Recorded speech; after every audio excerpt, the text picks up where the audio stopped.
శ్రీ రామకృష్ణ ప్రభ ఛానల్ను చూడండి, మాసపత్రికను చదవండి. ఓం నమ శ్రీ యతిరాజాయ వివేకానందసూరయే సచ్చిత్ సుఖ స్వరూపాయ స్వామినే తాపహారిణి. స్వామీజీ సంపూర్ణ గ్రంథావళిలో కర్మయోగం చదువుదాం. కర్మయోగంలో ఒక్కొక్క లెక్చర్స్ ఉన్నాయి. మొదటి లెక్చర్ కర్మ in its effect on character. Character అంటే మన వ్యక్తిత్వం పైన మనం చేసే పని ఏ విధంగా ప్రభావాన్ని చూపిస్తుంది అన్నది. దీనికి ముందు మనం యోగా అంటే ఏమిటన్నది తెలుసుకుందాం. యోగా అంటే కలయిక అని అర్థం. కలయిక అంటే దేనితో కలయిక? ఒక జీవాత్మ భగవంతునితో లేకపోతే పరమాత్మతో కలయిక. జీవాత్మ అంటే ఏంటి? దేనికైతే లిమిటేషన్స్ ఉన్నాయో అది జీవాత్మ. మనకున్న లిమిటేషన్స్ ఏంటి? హద్దులు. లిమిటేషన్స్ ఏంటి? Body and mind. మనల్ని మిగిలిన వాళ్ళని సెపరేట్ చేస్తున్నది ఏంటి? ఇవి రెండే మనం సెపరేట్ చేస్తాయి, అవునా కదా? సో ఈ సెపరేషన్ పోవాలి అంటే మనం ఈ బాడీ అండ్ మైండ్ హద్దుల్ని దాటాలి. ఈ హద్దుల్ని దాటాము అంటే ఆటోమేటిక్గా మనం భగవంతునితో ఒకటవుతాం అన్నమాట. అయితే ఇక్కడ ఏంటి కలయిక అంటే ఏంటి? మనకు ఇండివిజువల్ సోల్ ఎవరైతే ఉన్నారో విశాలమైనటువంటి ఒక దానితో ఐక్యం కావడం. దానినే మన దాంట్లో బృహత్ వస్తువు, అన్నిటికన్నా పెద్దది. వాళ్ళకి గాడ్ అని చెప్పలేదు, ఈ పేరు ఆ పేరు చెప్పలేదు. వాళ్ళు ఏం పెట్టారనమాట? భగవంతుడు అంటే బృహత్ వస్తువు. దాన్ని ఏమంటారు సంస్కృతిలో? బ్రహ్మన్ అంటారు. బ్రహ్మన్, బృహత్ అనే శబ్దం నుంచి వస్తుందన్నమాట. అంటే లిమిటెడ్గా ఉన్నది పెద్ద దాంతో కలిసిపోవడం. ఒక చిన్న నీటి బిందువు ఎక్కడికి వెళ్ళాలి? సముద్రంతో కలిసిపోవడం. అదే యూనియన్ అంటే ఇంకేం కాదు. సో అది ఎలా చేయాలి అన్నది రకరకాల మార్గాలు ఉన్నాయి. మన గోల్ ఏంటనమాట? మన లిమిటేషన్స్ని ఓవర్కమ్ చేయాలి. దానికి మార్గాలు చాలా ఉన్నాయి. ఆ మార్గాల్లో ఈ కర్మయోగం అనేది ఒక మార్గం అన్నమాట. ఎందుకు ఈ మార్గాలు ఎలా వచ్చాయి అంటే, మన మనిషిలో మన యొక్క కొన్ని ఫ్యాకల్టీస్ ఉన్నాయి. అంటే మనకు ఆలోచించే శక్తి ఉంది, అవునా? పని చేసే శక్తి ఉంది, అలాగే ఒక భావించే శక్తి ఉంది. వీటన్నిటినీ మనం ఇన్స్ట్రుమెంట్స్ కింద తీసుకొని వాటి ద్వారా ఈ యోగా అన్నది మనం సాధించాలి. అంటే దాన్ని ఏమంటారంటే, మనం చూడండి, మనకి ఫీలింగ్ ఉంది, థింకింగ్ ఉంది, అలాగే వర్కింగ్ కెపాసిటీ ఉంది. సో ఈ మూడింటిని మనం ఆయుధాలుగా చేసుకొని మనం ఏం చేయాలి? ఈ యోగా అన్నది అంటే భగవంతునితో అనేది ఐక్యం అనేది సాధించాలి. ఇప్పుడు మనం ఈరోజు చెప్పుకోబోయేది ఏంటంటే కర్మని సాధనంగా చేసుకుని మనం భగవంతునితో ఎలా ఐక్యం కావాలి. మనం రోజు చేస్తూ ఉంటాం పని. అంటే కర్మ అంటే ఏమిటి? ఇక్కడ మళ్ళీ క్రూ అనే ధాతువు నుంచి కర్మ అనేది వచ్చిందనమాట. క్రూ అంటే చేయడం, పని చేయడానికి క్రూ అంటే పని చేయడం. కర్మ అంటే ఒక అర్థంలో పని చేయడం. ఇంకా మరొక అర్థంలో ఏంటి? మనం అందరూ ఎలా వాడతాం? నా కర్మ బాగాలేదు అంటాం. అక్కడ అర్థం ఏంటి? కరెక్ట్. కర్మ అంటే ఏంటి? ఫలితం. అని మనం చేసిన కర్మ ఫలితాన్ని మనం అనుభవించాలి, అప్పుడు కర్మ అంటాం. అంటే కర్మని వివిధ సిచ్యువేషన్స్లో మనం వాడతాం అన్నమాట. కానీ ఇక్కడ కర్మయోగంలో మనం ఇక్కడ కర్మ అనే పదానికి కేవలం పని అని అర్థం. సో ఈ పని ద్వారా మనము భగవంతుని ఎలా పొందవచ్చు? ఇందులో చాలా ఇంపార్టెంట్ పాయింట్స్ కొన్ని స్వామీజీ చెప్తున్నారు. ఈ కర్మయోగంలో ఏ ఉద్దేశంతో మనం పని చేస్తున్నాము అన్నది చాలా ఇంపార్టెంట్ అనమాట. యూజువల్గా చాలామంది 90% పీపుల్ సర్వీస్ చేయడానికని చేయరు. వాళ్ళు ఏం చేస్తారు తెలుసా? వాళ్ళు సుఖం కోసం చేస్తారు. నాకు డబ్బులు వస్తే మంచి కారు కొనుక్కోవచ్చు, లేకపోతే మంచి ఇల్లు కట్టుకోవచ్చు, లేకపోతే సొసైటీలో డాక్టర్ అనగానే అందరికీ చాలా గౌరవ మర్యాదలు ఎక్కువ కదా, ఆ కీర్తి ప్రతిష్టలు వస్తాయి అని చెప్పి మన ప్రపంచంలో చాలామంది ఏం చేస్తారనమాట? ఈ ఉద్దేశంతోనే చేస్తారు. ఏ ఉద్దేశంతో? సుఖంగా ఉందామనో, లేకపోతే మంచి పేరు ప్రతిష్టలు వస్తాయని చెప్పి. అయితే స్వామీజీ ఏం చెప్తున్నారు తెలుసా? మన యొక్క లక్ష్యం యాక్చువల్గా ఏంటనమాట? నాలెడ్జ్, జ్ఞానాన్ని సంపాదించడమే మన మనిషి యొక్క లక్ష్యం. కానీ చాలామందికి పాపం అది అర్థం కాకుండా ఏం చేస్తారు? ప్లెజర్ని గోల్ కింద పెట్టుకుంటారు. కాబట్టే వాళ్ళకి కష్టాలన్నీ. ఎందుకంటే ప్లెజర్ ఎప్పుడు ఒక రకంగానే ఉండదు, హ్యాపీనెస్ ఎప్పుడు ఒక రకంగా ఉంటుందా? ఉండదు. కాబట్టి అది కాన్స్టెంట్గా ఉండదు. కాబట్టి దానివల్ల మళ్ళీ ఏమొస్తుంది? మిజరీ వస్తుంది. అందువల్ల కొన్నాళ్ళు బాగా మనకు జీవితంలో కష్టపడి మళ్ళీ సుఖం కోసం కావాలని కోరుకుంటాం, రకరకాల ప్రయత్నాలు చేస్తాం. చేసిన దానివల్ల కష్టం వస్తూ ఉంటుంది. మళ్ళీ అయ్యో అని మళ్ళీ మనం దాన్ని మళ్ళీ రియలైజ్ అవుతాం. అలా అలా చేసి కొన్నాళ్ళకి ఏమవుతుందనమాట, మనం ఈ ప్లెజర్ అన్నది గోల్ కాదు, ఎప్పటికీ మనకు ఫుల్ఫిల్మెంట్ రాదు. జీవితంలో అన్నిటినీ తెలుసుకోవాలి, నాలెడ్జ్ అన్నది మనకి గోలు. అది తెలుసుకున్న తర్వాత మనిషి ఏం చేస్తారనమాట, అప్పటి నుంచి కూడా ఈ ప్లెజర్ అండ్ పెయిన్ ఏవైతే ఉన్నాయో అవి రెండు కూడా టీచర్స్ మనకు జీవితంలో మనకు నేర్పిస్తాయి. మన అనుభవాల ద్వారా మనకు కొన్ని విషయాలు నేర్పిస్తాయి. ఇప్పుడు సపోజ్ నేను చెప్తున్నాను, ఒక ఫైర్ ఉంది. ఆ ఫైర్ ఏం చేస్తుంది, అది మన దగ్గరికి వెళ్తాం, దాని దగ్గరికి వెళ్ళినప్పుడు మనకు వెంటనే కాలినప్పుడు ఏం చేస్తాం, మనకు ఒక ఎక్స్పీరియన్స్ కలుగుతుంది. నెక్స్ట్ టైం ఏం చేస్తాం, మళ్ళీ ఆ ఫైర్ దగ్గరికి మనం వెళ్ళాం. అలాగే ఒక మంచి విషయం ఉంది, ఐస్ క్రీమ్ ఉంది. ఐస్ క్రీమ్ చాలా బాగుంటుంది తినడానికి, అవునా? తిన్న తర్వాత నీకు జలుబు చేసింది, అప్పుడు నీ ఐస్ క్రీమ్ తినడం వల్ల నాకు జలుబు చేస్తుంది అన్న నాలెడ్జ్ నీకు వచ్చింది. అప్పుడు నువ్వేం చేస్తావు, నెక్స్ట్ టైము అనవసరంగా బాధపడ్డావు ఎందుకని ఐస్ క్రీమ్ తినడం మానేస్తాం. సో ఈ విధంగా ప్రతి విషయం నుంచి మనం ఏం చేస్తాం, మనకు ప్లెజర్ అండ్ పెయిన్ మనకి ఏం చేస్తాయి, మనకు కొన్ని నేర్పిస్తాయి కొన్ని విషయాల్ని. సో మనిషి కొంచెం ముందుకు వెళ్ళే కొద్దీ కేవలం pleasure and happiness and misery ఇవి రెండే కాదు, జీవితంలో మనం నాలెడ్జ్, ఈ చెట్ల గురించి తెలుసుకోవాలి, ఈ మొత్తం ఈ ప్రపంచంలో ఏ శక్తితో పనిచేస్తుంది ఇదంతా కూడా ఇవన్నీ తెలుసుకోవాలి. హ్యూమన్ బాడీ ఎలా పనిచేస్తుంది. అప్పుడు నువ్వు డాక్టర్ అవ్వాలనుకున్నావు కదా, అప్పుడు ఏమనుకుంటావు అనమాట, కేవలం డాక్టర్ సేవ చేయడానికి ఒక పక్క నుంచి, ఇంకొకటి హ్యూమన్ బాడీ నుంచి నాకు కొంచెం అవగాహన కావాలి, ఈ బాడీ ఎలా పనిచేస్తుంది రోజు కూడా అన్న నాలెడ్జ్ గురించి థర్స్ట్ వస్తుందన్నమాట. మీరు ఎడ్యుకేషన్లో మీరు ఎప్పుడూ కూడా మార్కుల కోసం చదివారనుకోండి, అందులో జాయ్ ఉండదు. ఎందుకంటే నీకు మార్క్స్ ఎక్కువ వస్తే నువ్వు ఆనందపడతావు, తక్కువ వస్తే బాధపడతావు, ఎవరికన్నా ఎక్కువ వస్తే జెలసీ ఫీల్ అవుతావు. సో ఇట్లాంటివన్నీ వస్తాయి. కానీ నువ్వు నాలెడ్జ్ గురించి చదివావనుకో, అర్థమైంది, ఒక బాటనీ కానీ జువాలజీ కానీ ఒక హిస్టరీ కానీ, నాకు నాలెడ్జ్ ఇంకా తెలుసుకోవాలి, థర్స్ట్ ఫర్ నాలెడ్జ్ ఉన్నప్పుడు నువ్వు ఎంజాయ్ చేస్తావు చదివి. మార్కులు ఎలా వచ్చినా పర్వాలేదు, నాకు నాలెడ్జ్ కావాలి. So knowledge is the goal of human life అని స్వామీజీ చెప్తారన్నమాట. గుర్తుపెట్టుకోండి ఎప్పుడు కూడా. తర్వాత సరే ఈ నాలెడ్జ్ ఎక్కడుంది, తర్వాత పాయింట్లో స్వామీజీ చెప్తున్నారు, నాలెడ్జ్ ఎక్కడుంది, నీ లోపలే ఉంది, బయట నుంచి లేదు తెలుసా. లోపలంత నాలెడ్జ్ మనకు చూడండి, మన ఇండియన్ ఫిలాసఫీలో ఏం చెప్తారంటే, ఒక మనిషి అనగానే శరీరం ఉంది, మనస్సు ఉంది, దీనికి లోపల ఆత్మ ఉంది. ఆత్మ అంటే ఏంటి, డివైన్ ఎనర్జీ అనమాట. అది ఆ డివైన్ ఎనర్జీతోనే ఈ బాడీ అండ్ మైండ్ రెండు కూడా పనిచేస్తున్నాయి. So knowledge is inherent in man అని స్వామీజీ అంటున్నారు కదా. దాని అర్థం ఏంటంటే, ఇన్ ద ఆత్మన్, ఆ డివైన్ కోర్ ఏదైతే ఉందో దాని లోపల నాలెడ్జ్ అంతా కూడా ఎంబెడ్ అయి ఉంది. అప్పుడు మీరు చేసే ప్రతి పని ఏమవుతుందనమాట, దాని మీద ఒక స్ట్రైక్, దాని నుంచి నాలెడ్జ్ బయటకు వస్తుంది. మీరు చేసే ప్రతి పని ద్వారా నాలెడ్జ్ అనేది బయటకు వస్తుంది. అర్థమైందా? ఏ పని చేసినా మీకు మీరు ఒకసారి చూడండి. ఇప్పుడు అగ్గిపుల్లు ఉంది కదా, అగ్గిపుల్లు మనం గీసామంటే ఫైర్ వస్తుంది. ఫైర్ ఎక్కడుంది అంతకుముందు, inherent in that match stick, it is inherent, లోపల ఆల్రెడీ ఉంది. నీకు ఎప్పుడు అది బయటకు వచ్చింది, when you strike it towards something, అప్పుడు నీకు ఆ నాలెడ్జ్. అలాగే మనకు కూడా హ్యూమన్ దాని లోపల సోల్లో మొత్తం నాలెడ్జ్ అంతా ఉంది. స్వామీజీ ఎగ్జాంపుల్ ఏం చెప్తారంటే, న్యూటన్ ఏం చేశారు, గ్రావిటేషన్ కనుగొన్నారని చెప్తాం మనం, అంతే కదా. ఆ గ్రావిటేషన్ ఎలా ఆల్రెడీ ఆయన మైండ్లో ఉంది, అది ఆయన మైండ్లో కదా, ఆయన లోపల ఎంబెడ్ అయి ఉంది, ఆయన ఆత్మలో, ఆయన సోల్లో. అది ఒక్కసారి యాపిల్ క్రింద పడగానే ఆయన దాని గురించి ఇంకా చాలా చాలా చాలా ఆలోచించారు. కాబట్టి ఆ ఆలోచనలన్నీ కూడా ఒకదానికొకటి లింక్ చేసుకొని ఆ యాపిల్ కింద పడగానే వెంటనే ఇది ఎలా పడింది యాపిల్ కింద, అందరం చూస్తున్నాం యాపిల్ కింద పడడం, కానీ ఎవరికి స్ట్రైక్ అవ్వలేదు.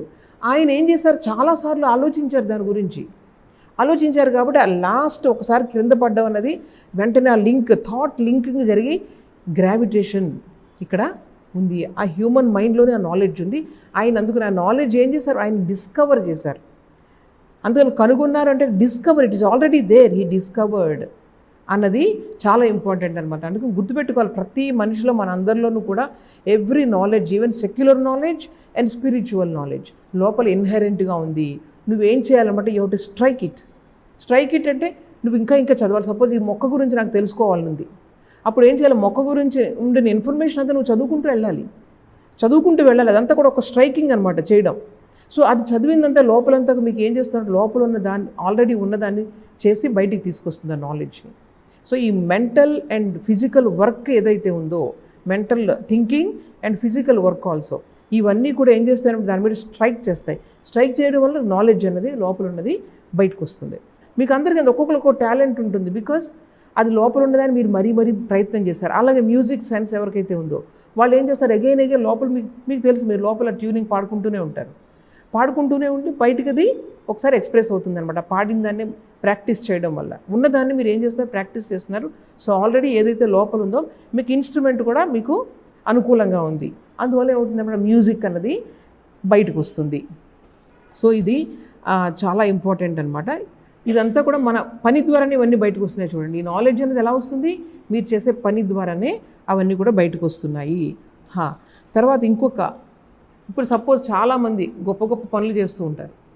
ఇప్పుడు న్యూటన్ ఈ గ్రావిటేషన్ కనుగొనడం అన్నది చాలా గొప్ప పని, అందరూ కూడా రికగ్నైజ్ చేస్తున్నారు, చాలా గొప్ప పని. కానీ స్వామీజీ ఏమంటారంటే, ఈ గొప్ప పని బయటికి కనిపించే ముందు, దానికి ముందు ఎన్నో చిన్న పనులు, అంటే చిన్న థాట్స్, ఆయన చేసిన ఎక్స్పెరిమెంట్స్, ఇవన్నీ కూడా చాలా పనులు ముందు జరిగి ఉన్నాయి. వాటన్ని అగ్రిగేట్ అంటే అంతా మనం దాని యొక్క ఎఫెక్ట్ని మనం ఒక పెద్ద పనిలో చూస్తున్నాము. అర్థమైందా? అంటే ఈ స్వామీజీ ఏమంటారంటే, చాలామంది పెద్ద గొప్ప పనులు చేస్తూ ఉంటారు. ఈవెన్ ఒక ఫూల్ కూడా ఒక్కసారి ఒక జీవితంలో ఒక పెద్ద పని చేయొచ్చు, గొప్ప పని. దాన్ని చూసి ఎప్పుడు కూడా మనిషిని అంచనా వేయకూడదు. ఒకసారి మన క్లాస్ ఫస్ట్ వచ్చేసింది అనుకోండి, వాళ్ళు అది చూసి ఈయన చాలా గ్రేట్ అనుకోకూడదు. వెనక చిన్న పని, ప్రతి మనిషి కూడా చిన్న పనుల్లో వాళ్ళ యొక్క క్యారెక్టర్ బయటపడుతుంది. ఆ క్యారెక్టర్ అంటే స్వామీజీ చెప్తున్నారు, ఇప్పుడు చూడండి, మంచి చెడు కూడా అందరి దగ్గరికి వస్తున్నాయి మన జీవితంలో. మన అందరి దగ్గర కూడా మంచి విషయాలు వస్తున్నాయి, చెడు విషయాలు వస్తున్నాయి. కానీ నా రియాక్షన్ ఎలా ఉంది, ఒక్కొక్కరికి ఒక్కో రకంగా ఉంది. అందువల్ల నా క్యారెక్టర్ ఒకలా తయారవుతుంది, మీ క్యారెక్టర్ ఒకలా తయారవుతుంది. అంటే ఈ వచ్చిన బ్లోస్ ఏవైతే ఉన్నాయో, బయట నుంచి వచ్చిన అన్నీ కూడా రకరకాల ఎక్స్పీరియన్సెస్ ఏవైతే ఉన్నాయో, దానికి నా రియాక్షన్ ఎలా ఉంటుందో దాన్ని బట్టి నా క్యారెక్టర్ ఫామ్ అవుతుంది. మరి ఎందుకు ఒకే క్లాస్లో లేకపోతే ఒకే ఫ్యామిలీలో 2-3 ఉంటారు, వాళ్ళు ఒక్కొక్కరు ఒక రకంగా తయారవుతారు? ఎందుకంటే నీ యొక్క రియాక్షన్ అక్కడ, నీ సోల్ లోపల ఉంది కదా, నీ యొక్క రియాక్షన్ అక్కడ ఏమైందనమాట, డిఫరెంట్గా ఉండి నీ క్యారెక్టర్ ఎలా ఫామ్ అవుతుంది, డిఫరెంట్గా ఫామ్ అవుతుంది. అందువల్ల మనకు చిన్న విషయాల్లోనే మన యొక్క క్యారెక్టరు ఎవ్వరూ చూడనప్పుడు నువ్వు ఎలా పనిచేస్తావో అది యాక్చువల్ క్యారెక్టర్ నీది. సడన్గా నేను ఎవరైనా ఏదైనా అడిగినప్పుడు నువ్వు ఎలా రియాక్ట్ అవుతావో అది నీ క్యారెక్టర్. అది నేను ఎంతో ఆలోచించి, సపోజ్ ఎవరో ఒకరు వస్తారు, మనకి ఎగ్జామినర్ వస్తాడు వైవా కోసం నేను బాగా ప్రిపేర్ అయ్యి అంతా కూడా కంఠస్థం చేసి నేను కూర్చొని ఆన్సర్ చెప్తా. అట్లా కాకుండా సడన్గా ఎవరైనా వచ్చారనుకోండి, వచ్చి నన్ను అడిగితే అప్పుడు అర్థమవుతుంది నేను నిజంగా రోజు ఎలా ప్రిపేర్ అయ్యాను నేను ఎగ్జామ్కి అన్నది. అది నా యాక్చువల్ క్యారెక్టర్. అర్థమైందా? సో ఈ ప్రాక్టీస్ అనేది ఎలా ఉండాలన్నమాట, మనకి ఏదైతే మనం ఎప్పుడు కూడా, అంటే ఎవ్వరూ లేనప్పుడు మీ లోపల మీరు ఏదైతే ఆలోచిస్తున్నారో అది యాక్చువల్ మీ క్యారెక్టర్ తెలియజేస్తుంది. అంతేగాని అందరూ ఉన్నప్పుడు నేను ఎగ్జిబిట్ చేస్తాను, నేను చాలా మంచిదాన్ని అని చెప్పేసి, that is not your character. అది స్వామీజీ చెప్తున్నారు. ఈ ఐడియాస్ అన్నీ కూడా స్వామీజీ చెప్తున్నారు. అందువల్ల ప్రతి మనిషిని కూడా వాళ్ళు చేసే చిన్న పనుల ద్వారానే మనము అంచనా వేయాలి తప్ప, ఒకసారి ఏదో బర్స్ట్ అవుట్ అయిపోయి ఫస్ట్ వచ్చేసింది, సెకండ్ వచ్చేసింది, దానివల్ల మనం చేయకూడదని చెప్తున్నారు. అలాగే ఇప్పుడు ఈ కర్మ మన యొక్క వ్యక్తిత్వం మీద ఎలా పనిచేస్తుందని మనం చదువుతున్నాం కదా. ఇప్పుడు ఇది టాపిక్, ఇది నిజంగా చాలా ట్రెమెండస్ సబ్జెక్ట్. ఈ విషయం మనం స్టడీ చేస్తే, ఎందుకంటే కంటిన్యూస్గా ఈ ప్రపంచంలో మనం ఉన్నప్పుడు మంచి చెడు మన వైపుకి అలా వస్తూనే ఉన్నాయి, మిజరీ అండ్ హ్యాపీనెస్, ఇలా మనం కంటిన్యూస్గా తీసుకుంటూనే ఉన్నాం. మన సోల్ ఏదైతే ఉందో కంటిన్యూస్గా థింగ్స్ని త్రూ బాడీ అండ్ మైండ్ తీసుకుంటూనే ఉంది, విషయాలని లోపలికి తీసుకుంటూనే ఉండి ఏం చేస్తుంది, మళ్ళీ ఇట్ ఈస్ బర్స్టింగ్ అవుట్, దాని క్యారెక్టర్ని బయటికి ఎక్స్ప్రెస్ చేస్తూ ఉంది. ఒక పక్క నుంచి లోపలికి తీసుకుంటుంది, మళ్ళీ నా వ్యక్తిత్వాన్ని డిఫరెంట్ పనుల ద్వారా వాటి ద్వారా నేను ఎక్స్ప్రెస్ చేస్తూ ఉన్నాను. సో దీనివల్ల ఏముంటుంది, ఒక ట్రెమెండస్ వర్క్ ఇక్కడ జరుగుతూ ఉంది ఆల్వేస్. వచ్చి ఈ మైండ్ దాని ద్వారా ఒక స్ట్రైక్ బ్యాలెన్స్ కొడుతుంది, మళ్ళీ వచ్చి క్యారెక్టర్ అనేది ఫామ్ అవుతుంది. సో దీన్ని స్టడీ చేయడం చాలా ఇంపార్టెంట్ అని స్వామీజీ చెప్తున్నారు. ఇంకొక విషయం ఏంటి తెలుసా, ఈ ప్రపంచంలో మనం ఈ మానవ సమాజంలో ఎంత అడ్వాన్స్మెంట్ కదా. ఇప్పుడు చూడండి, ఈ బిల్డింగ్ కన్స్ట్రక్షన్ కానివ్వండి, ఇవన్నీ గ్యాడ్జెట్స్, ఎలక్ట్రానిక్ గ్యాడ్జెట్స్ అన్నీ కనుగొనడం, ఇవన్నీ కూడా ఎలా వచ్చాయి ఇవన్నీ కూడా చెప్పండి. ఇవన్నీ ఎలా వచ్చాయంటే స్వామీజీ ఏం చెప్తున్నారంటే, మన యొక్క హ్యూమన్ విల్ యొక్క మేనిఫెస్టేషన్, మానవుని యొక్క ఇచ్ఛాశక్తి ఏదైతే ఉందో దాని మేనిఫెస్టేషన్ అని చెప్తున్నారు. విల్ పవర్ అంటే మనిషి యొక్క మైండ్లోనే కదా ఇవన్నీ వచ్చాయి. ఇప్పుడు ఎక్కడ స్పేస్ షిప్స్ ఇవన్నీ కూడా కన్స్ట్రక్ట్ చేస్తున్నారు, ఫస్ట్ ఎక్కడ ఉన్నాయి అవన్నీ కూడా హ్యూమన్ మైండ్లో ఉన్నాయి. సో మైండ్లో ఎలా వస్తున్నాయి అంటే విల్ పవర్ రూపంలో వస్తున్నాయి. So everything whatever you are seeing as the civilization of human civilization, it is only the manifestation of the will of human being, will of human being. అర్థమైందా? మీరు ఇప్పుడు ఏదైనా చదివినా, మీరు ఒక టీచింగ్ చేసినా, ఏం చేసినా మీదంతా కూడా మీ విల్ పవర్ అక్కడ యాక్ట్ చేయాలి. మైండ్కి మీ విల్ పవర్ యాడ్ చేస్తేనే మీరు పని చేయగలరు. ఈరోజు ఈ లెసన్ చెప్తాను, నేను బాగా చెప్తాను అని విల్ పవర్ యాడ్ అయితేనే మీరు పని చేయగలరు, లేకపోతే మీరు చేయలేరు. సో ఈ విధంగా it is the manifestation of will. ఇప్పుడు చూడండి, మనం చేసిన పనిని బట్టే మన యొక్క వర్క్ మేనిఫెస్టేషన్ కూడా ఉంటుంది. మన కర్మ, దాన్ని పని అంటే ఏంటంటే కర్మ అనమాట. ఇప్పుడు చూడండి, మన స్వామీజీ ఎగ్జాంపుల్స్ ఇస్తారు. ఏంటంటే బుద్ధుడు, వీళ్ళందరూ అంటారు manifestation of gigantic will. Gigantic will అంతే కదా. విల్ పవర్ ఎట్లాంటి విల్ పవర్? అది ప్రపంచాన్నే కదిపివేసే విల్ పవర్ ఉందన్నమాట. అది ఎక్కడి నుంచి వచ్చింది? వాళ్ళ తల్లిదండ్రుల నుంచి వంశపారంపర్యంగా వచ్చింది అనుకోవడానికి లేదు. ఎందుకంటే బుద్ధుడి తండ్రి ఎవడో సాధారణంగా ఒక రాజు, ఎన్నో మంది రాజులు వచ్చారు ఈ ప్రపంచంలోకి, వచ్చారు వెళ్ళిపోయారు. శుద్ధోదైనటువంటి రాజులు, సాధారణమైన రాజులు చాలామంది వచ్చారు. సో వాళ్ళ నుంచి ఇంత పవర్ఫుల్ క్యారెక్టర్స్ ఎలా వచ్చాయి అని చెప్పడానికి మనము ఎక్స్ప్లెయిన్ చేయలేము. అందువల్ల ఏంటనమాట, ఈ బుద్ధుడి యొక్క ఇచ్ఛాశక్తి, ఈ జీసస్ యొక్క ఇచ్ఛాశక్తి కొన్ని ఆఫ్టర్ ఏజెస్ అది ఫామ్ అయిందనమాట. కొంచెం ఇచ్ఛాశక్తి ఇంకా చేసుకొని జన్మ తర్వాత ఒక జైగాంటిక్ విల్ అన్నది ఫామ్ అయింది. అది ఆ జైగాంటిక్ విల్ ఎలా వచ్చింది? అన్సెల్ఫిష్నెస్ నుంచి వచ్చింది. వాళ్ళ గురించి ఎక్కువ ఆలోచించుకోలేదు. వాళ్ళు ప్రపంచం గురించి ఆలోచిస్తూ, బుద్ధుడు మీకు తెలుసు కదా, జాతక కథలు 500 జన్మలు ఉన్నాయి. 500 జన్మల్లో ఆయన అన్సెల్ఫిష్గా ఉంటూ చివరికి ఇంతటి హైయెస్ట్, ఆయన మొత్తం 500 లైవ్స్ని బుద్ధుడు ఆయన మనందరికీ చెప్పారు. If you want we can trace out our previous birth. అలా బుద్ధుడు ఎన్ని జన్మలకు వెళ్ళారు? 500 జాతక కథలు అంటారు. ప్రతి దాంట్లో ఆయన పేరుతో సహా ఆయన చెప్పారు. ఆయన అర్థమైంది అంటే ఇన్ని వాటిల్లో ఆయన అన్సెల్ఫిష్గా ఉంటూ వచ్చిన తర్వాత చివరికి ఈ బుద్ధుడు ఈ జన్మకు వచ్చేటప్పటికి ఆయన ఒక జైగాంటిక్ విల్.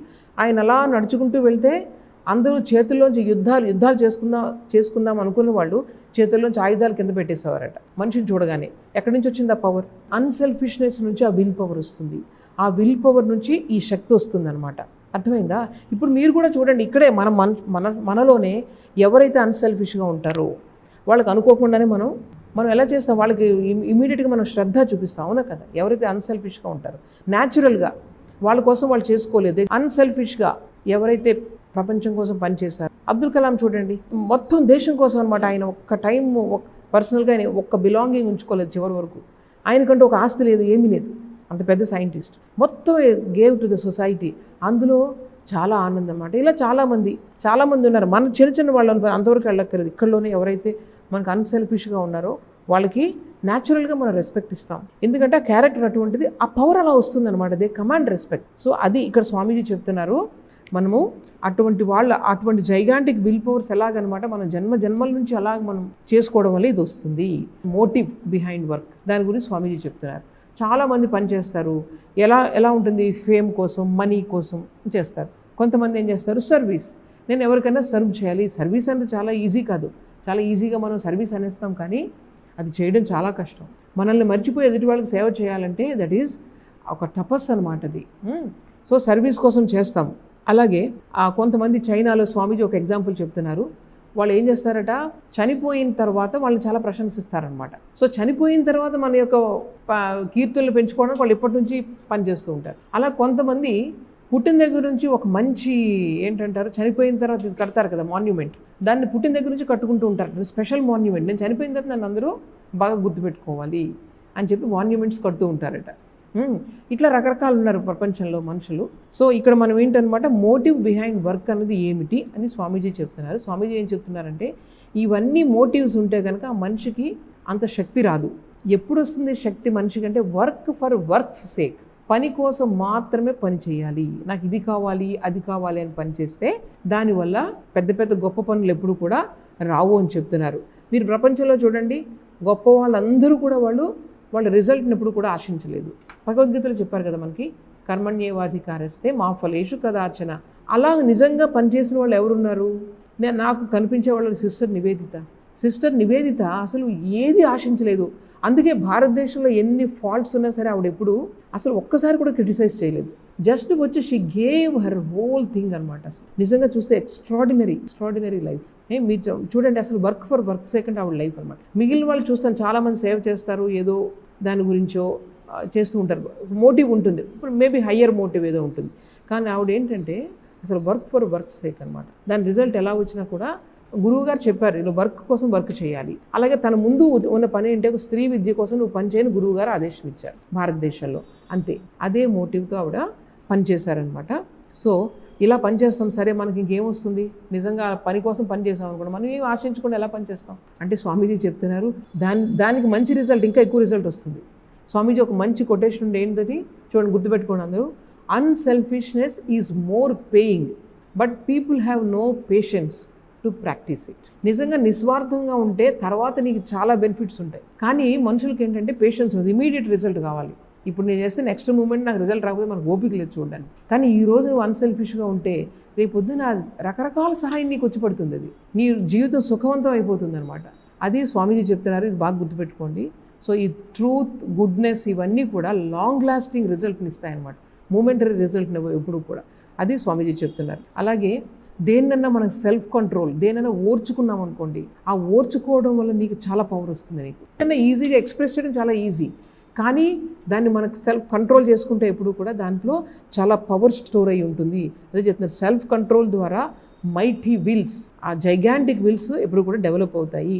అందువల్ల ఓన్లీ ఫూల్స్ మాత్రమే వాళ్ళు ఏం చేస్తారనమాట, ఆల్వేస్ దే వాంట్ రిజల్ట్. ఏదైనా పని చేస్తే నాకు రిజల్ట్ కావాలి అని ఓన్లీ స్వామీజీ వర్డ్స్ చెప్తున్నారు. Foolish people only think that we should get something from the work, అట్లాంటి వాళ్ళు అనమాట. సో చూడండి, మామూలుగా చెప్తున్నారు, ఈవెన్ ఆర్డినరీ పర్సన్ ఆల్సో చాలా కష్టపడి పనిచేసి దానికి బాగా కోరుకుంటే కనుక ఒక మంచి రాజ్యాన్ని కూడా రూల్ చేయగలడు. కానీ ఆ కోరికని మనం ఎప్పుడైతే మనం రిస్ట్రెయిన్ చేసుకున్నామో ఒక చాలా హయ్యర్ పవర్ నీ దగ్గరికి వస్తుంది. అంటే నేను ఒక రాజును అవ్వాలనే కోరిక నాకు వద్దు అని అనుకున్నాం అనుకో, దాని నుంచి నీకు చాలా పవర్ వస్తుంది. ఒక మాతాజీ చెప్తూ ఉండేవారు అనమాట, నాకు చాలా ఇష్టం అది. ఆవిడ ఎప్పుడు ఏమనేవారంటే, the secret of fulfilment of any desire lies in its renunciation. అర్థమైందా? అంటే ఒక కోరిక ఉంది నాకు, ఆ కోరికను ఫుల్ఫిల్ చేసుకోవాలన్న సీక్రెట్ ఎక్కడుందంటే దాన్ని వదిలేయడమే, ఆ కోరికను వదిలేయడమే. అప్పుడు నీకు నిజంగానే నీ కోరిక తీరుతుంది. రమాప్రాణాజీ చెప్తూ ఉండేవారు ఎప్పుడు కూడా ఇది. అర్థమైందా? అందుకనంటే వచ్చిన కోరికలన్నీ తీర్చుకోవాలి, నాకు ఇది కావాలి అది కావాలి అని అనుకోవద్దు. వచ్చినప్పుడల్లా నాకు దాన్ని వదిలేసేయి, నాకు కావాలి భగవంతుడు ఒక్కడే అనుకున్నప్పుడు ఆ కోరిక నిజంగానే నీకు ఫుల్ఫిల్ అయిపోతుంది. ఇది నేను చాలాసార్లు టెస్ట్ చేశాను, నిజంగా ఇది చాలా ట్రూత్ ఉందన్నమాట ఇందులో.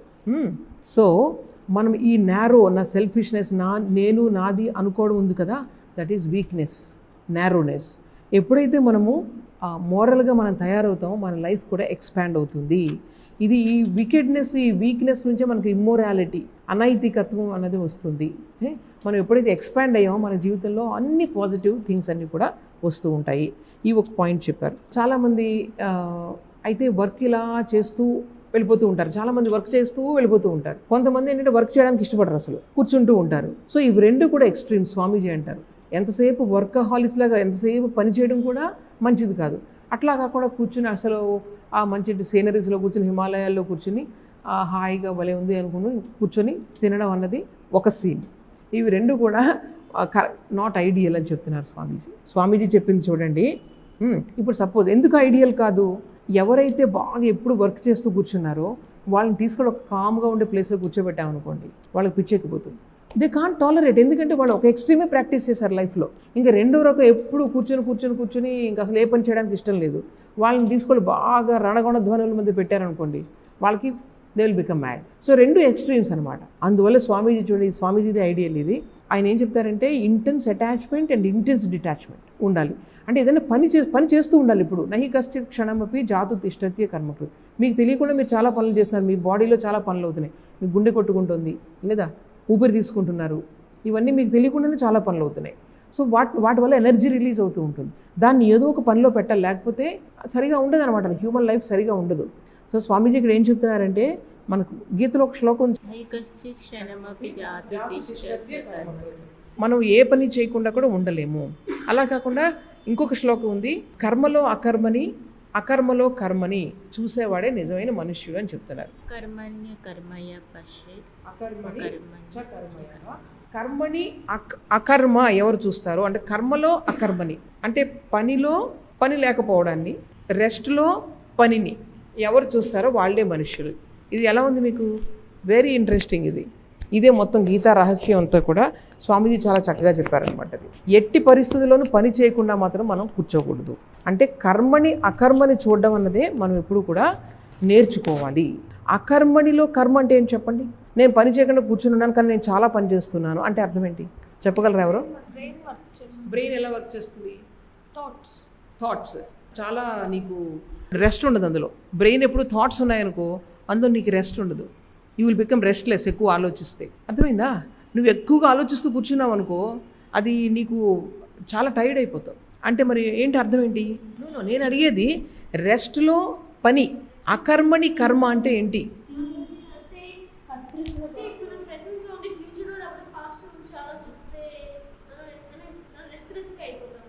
అవును, అందుకే ఆలోచించకూడదు.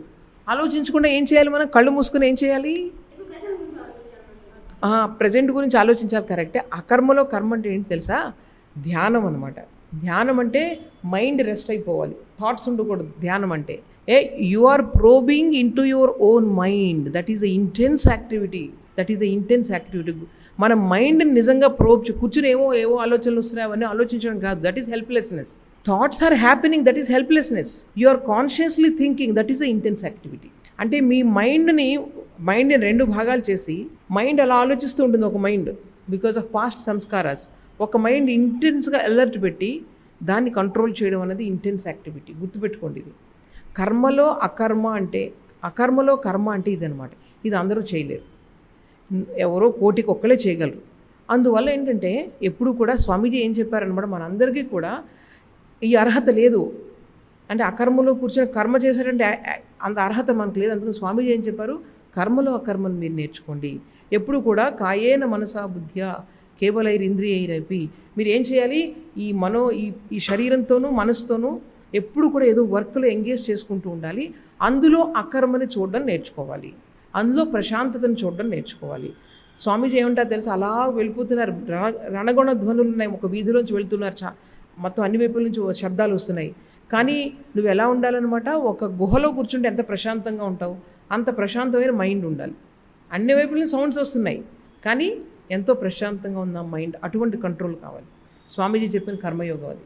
Is it possible? ఎలా చెప్తున్నారు అంటే సమ్టైమ్స్ మనకి ఓకే, మనకి సమ్టైమ్స్ పాసిబుల్, కానీ ఇది పాసిబిలిటీ ఉందని ఎలా చెప్పగలం?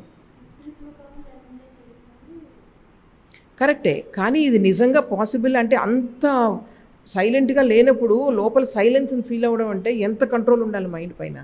చాలా కంట్రోల్ ఉండాలి. అందుకే యాక్చువల్గా మనకి ఫిలాసఫీలో మనకు 3 యోగాలు ఉంటాయి: కర్మయోగం, భక్తి యోగం, జ్ఞానయోగం. మన వేదాలకు వైదిక ధర్మం అని చెప్పింది. అంటే ఫస్ట్ కర్మ ఎందుకు చేయాలంటే చిత్తస్య శుద్ధయే కర్మ, అంటే మైండ్ని ప్యూరిఫై చేసుకోవడానికి మాత్రమే కర్మ. శంకరాచార్యులు వారు చెప్పారు. ఏం చెప్పారు? నతు వస్తూపలబ్ధయే, భగవంతుని పొందడానికి మాత్రం కర్మ సహాయం చేయదు అని చెప్పేశారు అందరూ. కానీ ఇక్కడ స్వామీజీ ఏం చెప్తున్నారు? కర్మ కూడా మీకు సహాయం చేస్తుంది. కర్మ కూడా ఇది అందుకే నూతనం అనమాట ఈ పథం అనేది. స్వామీజీ కూడా ఒక ఋషి కదా, చాలామంది యాక్సెప్ట్ చేయరు. ఆయన ట్రెడిషనల్ దాని నుంచి బయటకు వచ్చారు అని చెప్తారు, చాలామంది యాక్సెప్ట్ చేయరు. ఒకసారి స్వామి వీరేశ్వరానందజీ మహారాజ్ని ఎవరో అడిగారనమాట. ఏమడిగారంటే, స్వామీజీ చెప్పిన కర్మయోగం నాకు పాసిబుల్ అని అనిపించట్లేదు, ఎప్పుడు పనిచేస్తూ ఉంటావు, మనసు ఎలాగంత ధ్యానంలోకి వెళ్ళిపోతుంది అంటారు. ఇప్పుడు నువ్వు ధ్యానం చేయాలి, ఇంక నెక్స్ట్ మూమెంట్ నువ్వు రిలీఫ్ వర్క్లు అన్నీ చేయాలి అని చెప్తారు స్వామీజీ. అది నాకు పాసిబుల్ అనిపించట్లేదంటే అప్పుడు స్వామీజీ ఏం చెప్తారు తెలుసా? వీరేశ్వరానందజీ మహారాజ్ ఆయన ఒక గొప్ప కర్మయోగి. ఆయన చెప్తూ ఉండేవారు, నేను ఎంత పని చేసినా సరే నా మనసు మాత్రం భగవంతుడి నుంచి బయటకు ఎప్పుడు రాలేదని చెప్పారు. అంతటి సాహసం ఉన్న స్వామీజీ అనమాట ఆయన. ఆయన ఏం చెప్తారంటే, స్వామీజీ చెప్పిన కర్మయోగానికి definition constant and conscious thinking of God while doing work. That is Karmayoga. Swamiji Karmayoga కాన్స్టెంట్గా మనం భగవంతుని గురించి ఆలోచించాలి, కాన్షియస్గా ఆలోచించాలి. మేబీ నేను అలా నా నోటితో జపం చేస్తూ ఉన్నాను కానీ నాకు మనసు మాత్రం ఎక్కడో ఉంది. రెండు ఉండాలి, కాన్స్టెంట్గా కాన్షియస్గా మనం భగవంతుని గురించి ఆలోచించగలిగినప్పుడు, పని చేస్తున్నప్పుడు అప్పుడు అది నిన్ను హయ్యెస్ట్ గోల్కి తీసుకుని వెళ్తుందని చెప్తారనమాట. ఇప్పుడు మనకి ట్రెడిషనల్ యోగంలో కర్మయోగం అయిపోయిన తర్వాత మనసు పరిశుద్ధం అవుతుంది, దాని తర్వాత తను ఫోకస్ చేయాలి. అప్పుడు భక్తి యోగం కావాలి. భక్తి యోగంలో ఏం చేయాలి? మనం ఫోకస్ అవడానికి ఉపాసన చేయాలి. ఒక ఇష్టదేవత పైన ఉపాసన చేస్తే మైండ్ ఏమవుతుంది? ఫోకస్ అవుతుంది. ఈ విధంగా ఫోకస్ అయిన మైండ్లో జ్ఞానం కలుగుతుంది. అది యాక్చువల్గా. కానీ స్వామీజీ ఏం చెప్తున్నారు? ఇండిపెండెంట్గా ప్రతి యోగం కూడా it will lead you to God. మన రామకృష్ణ ఆర్డర్లోనే చాలామంది స్వామీజీని చూసాం. ఇంటెన్స్ మొత్తం ఎవరైతే రియలైజ్ సోల్స్ ఉన్నారో ఆర్డర్లో వాళ్ళందరూ కూడా ఇంటెన్స్ వర్కర్స్. ఎవరు కూడా కూర్చొని ఓన్లీ జప్ ధ్యానం చేయలేదు, ఇంటెన్స్ వర్కర్స్ అనమాట. చాలామంది 90% సాధుస్ అలా ఉన్నారు. సో అందువల్ల ఈ స్వామీజీ కర్మయోగాన్ని అర్థం చేసుకుంటే మనం పనిని ఆనందంగా చేయగలుగుతాం ప్రతిరోజు కూడా. ఎందుకంటే నాకు పని అనేది నా గోల్ ఏంటి? నాలెడ్జ్ అనేది గోల్. భగవంతుని గురించి నాలెడ్జ్ని నేను బయటికి తీసుకురావడానికి నేను ఏం చేస్తున్నా? పని చేస్తున్నా. సో ప్రతి పని ఇక్కడ నుంచి అక్కడ తీసినా నాకు ఆనందమే, ఎందుకంటే భగవంతుడి కోసం చేస్తున్నాను కాబట్టి. అప్పుడు టయర్డ్నెస్ ఉండదు. మీకు తెలుసా, మన పనిలో టైర్డ్ అయిపోతూ ఉంటాం కదా మనం, అది కేవలం మానసిక్. ఇది కూడా ఒక గొప్ప యోగి చెప్పారనమాట. మనం టైర్డ్నెస్ అంటామే, దట్ ఈస్ ప్యూర్లీ మానసిక్. మనసులో మనకేంటంటే సరైన భావం లేదు కాబట్టి మనం పనిలో టైర్డ్ అయిపోతూ ఉంటాం, బాడీ టైర్డ్ అయిపోతూ ఉంటుంది. ఇవన్నీ ఫ్యాక్ట్స్ అనమాట, మనం తెలుసుకోవాలి. ఇప్పుడు ఆనందంతో చేసినప్పుడు ఒక తల్లి తన పిల్లల కోసం ఉదయం నుంచి రాత్రి వరకు పనిచేస్తూ ఉంటుంది. She doesn't feel tired. అవుతుందా? ఎందుకని? అదే ఎవరైనా రిలేటివ్స్ వచ్చారనుకోండి, వాళ్ళ కోసం పని చేయాలంటే, అది ఇష్టం లేని వాళ్ళు వచ్చారనుకోండి ఇంటికి, వాళ్ళ కోసం పని చేయాలంటే every moment is a misery.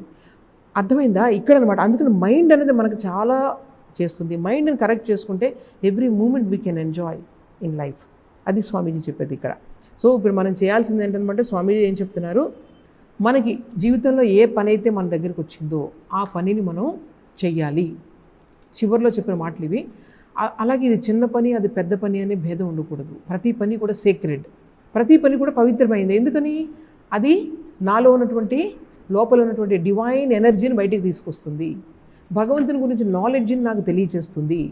అందువల్ల every work is sacred. Even నేను ఇల్లు తుడిచినా, ఇంకా ఏది శుభ్రం చేసినా, మొక్కలు నేను గార్డెనింగ్ చేసినా, లేకపోతే వంట చేసినా, ప్రతి పని కూడా మనం పని చేస్తున్నప్పుడు ఎవరి కోసం చేస్తున్నాం, దీనివల్ల నాకు బెనిఫిట్స్ ఏమున్నాయి, వాళ్ళు చూస్తున్నారా లేదా, వాళ్ళు ప్రశంసిస్తున్నారా లేదా, ఇటువంటి వాటి మీద కాకుండా ఈ పని నేను భగవంతుడి కోసం చేస్తున్నాను, ఇది సరిగా చేయడం వల్ల నాలో ఉన్నతి కలుగుతుంది, నేను ఇంకా భగవంతుని యొక్క భావానికి జ్ఞానానికి చేరువవుతాను అన్నప్పుడు ప్రతి పని నువ్వేం చేస్తావు? పర్ఫెక్ట్గా చేస్తావు.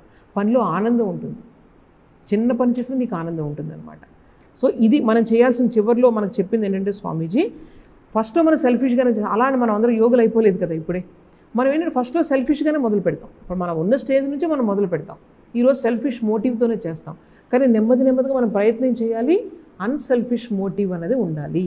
నేను ఎదుటి వాళ్ళ కోసం పనిచేస్తాను, నా కోసం కాకుండా.